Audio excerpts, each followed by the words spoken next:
தேங்காயே இல்லாத ஒரு தக்காளி சட்னி எப்படி பண்ணலாம் பார்க்கலாம். ரொம்ப டேஸ்ட்டாக இருக்கும். இது சிம்பிள் தான் பண்ணது, எல்லோரும் நம்ம பண்ணுவோம். இது கொஞ்சம் வித்தியாசம் இருக்கும். நான் வந்து 2 தக்காளி மீடியம் சைஸ் தக்காளி வச்சுருக்கேன்.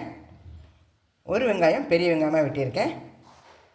2 ஸ்பூன் உளுந்தம்பருப்பு, 2 ஸ்பூன் கடலைப்பருப்பு, 5-6 துண்டு பூண்டு பல், காரத்தோந்த வரமிளகாய், கொஞ்சம் புளி. இப்போ இதெல்லாம் கொஞ்சம் எண்ணெய் விட்டு நம்ம எல்லாம் வறுத்துக்கிடலாம்.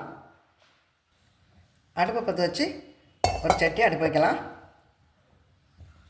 சட்டி சூடாயிடுச்சு. கொஞ்சமாக எண்ணெய் சேர்த்துக்கிடலாம்.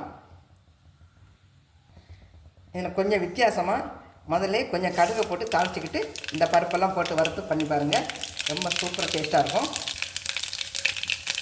கடுகு பொரிஞ்சிருச்சு. கடலைப்பருப்பு, உளுந்தம்பருப்பு லேசாக ப்ரௌன் ஆகட்டும். நம்ம யூஸ்வலாக எப்போதும் நம்ம கடுகுலாம் போட்டு அரைக்க மாட்டோம். இப்படி அரைச்சி பாருங்கள், எப்படி இருக்குன்னு பாருங்கள். டேஸ்ட்டாக இருக்கும் ரொம்ப.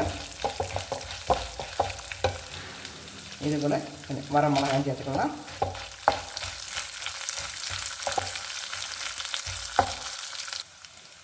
எடுத்து வச்ச பூண்டு சேர்த்துக்கிடலாம்.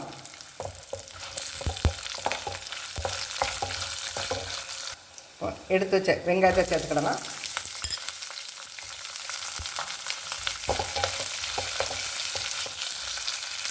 இது கூட தக்காளியும் சேர்த்துக்கிடலாம்.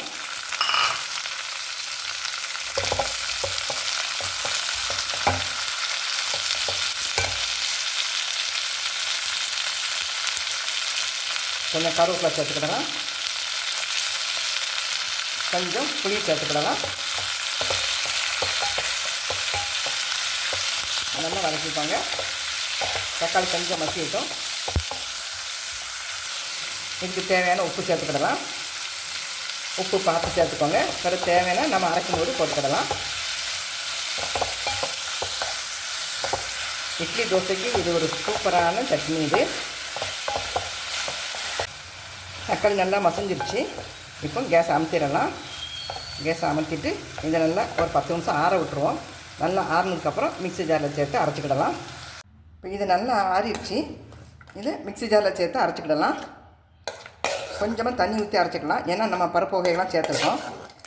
அது கொஞ்சம் அரைவிடாது. தண்ணி இல்லைன்னா கொஞ்சமாக தண்ணி சேர்த்துக்கலாம். இது கூட கொஞ்சமாக கொத்தமல்லி, இவ்வளோ கொத்தமல்லி விட்டு வச்சுக்கோங்க. நல்லா டேஸ்ட்டாக இருக்கும். உப்பெல்லாம் போட்டாச்சு. இப்போ லேசாக தண்ணி ஊற்றி இதை அரைச்சி கொண்டாடலாம். அரைச்சி கொண்டு வந்தாச்சு. இந்த அளவுக்கு அரைச்சா போதும். கொஞ்சம் நரன்னு இருந்தால் தான் கொஞ்சம் டேஸ்ட்டாக இருக்கும். இந்த அளவுக்கு அரைச்சிக்கோங்க. பிகினர்ஸ்லாம் தக்காளி சட்னி இது மாதிரி வச்சு பாருங்கள், சூப்பராக இருக்கும். இப்போ இதை ஒரு பவுலில் சேர்த்துக்கலாம். இதை தாளசம் இல்லாமலே நம்ம சாப்பிடலாம், அவ்வளோ டேஸ்ட்டாக இருக்கும். ஆனால் நம்ம ஒரு சின்னதாக ஒரு தாளசம் கொடுத்துக்கிடுவோம், இன்னும் மோர் டேஸ்ட்டாக இருக்கும். எல்லாத்தையும் ஒரு பவுலில் சேர்த்தாச்சு.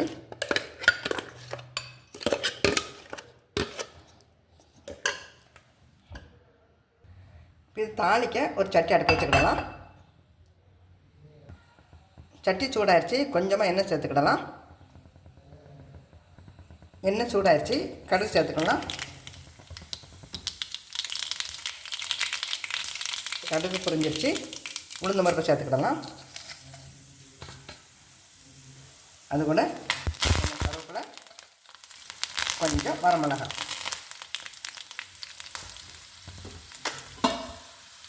தாளசத்தை சேர்த்துருவோம். தேங்காய் இல்லாத ஒரு சூப்பரான ஒரு பருப்பு வகைகள் சேர்த்த ஒரு சட்னி ரெடி ஆயிடுச்சு. எப்போதும் தேங்காய் சட்னியே பண்ணாமல் இப்படி கொஞ்சம் வித்தியாசமாக சட்னி பண்ணி பாருங்கள். பருப்புகள் சேர்த்து, நிறைய பருப்பு சேர்த்து பிள்ளைகளுக்கு ரொம்ப நல்லது. நல்லா ப்ரோட்டீன் நிறைய உள்ள காலையில் கொடுக்கும்போது பிள்ளைகளுக்கு ஒரு சத்தான உணவு காலையில் ஆகும். பிள்ளைகளுக்கு தகுந்த மாதிரி காரம் வச்சுக்கோங்க, நல்லா விரும்பி சாப்பிடுவாங்க. இதை மாதிரி டிஷ்ஷு உங்களுக்கு உங்கள் ஃப்ரெண்ட்ஸ் யாரும் கேட்டாங்கன்னா நம்மளோட இந்த பதிவை அவங்களுக்கு ஷேர் பண்ணுங்கள். உங்களுக்கு தினசரி புது புது டிஷ்ஷுன்னா நம்மளோட பேஜை ஃபாலோ பண்ணுங்கள். தேங்க்யூ ஃபார் வாட்சிங்.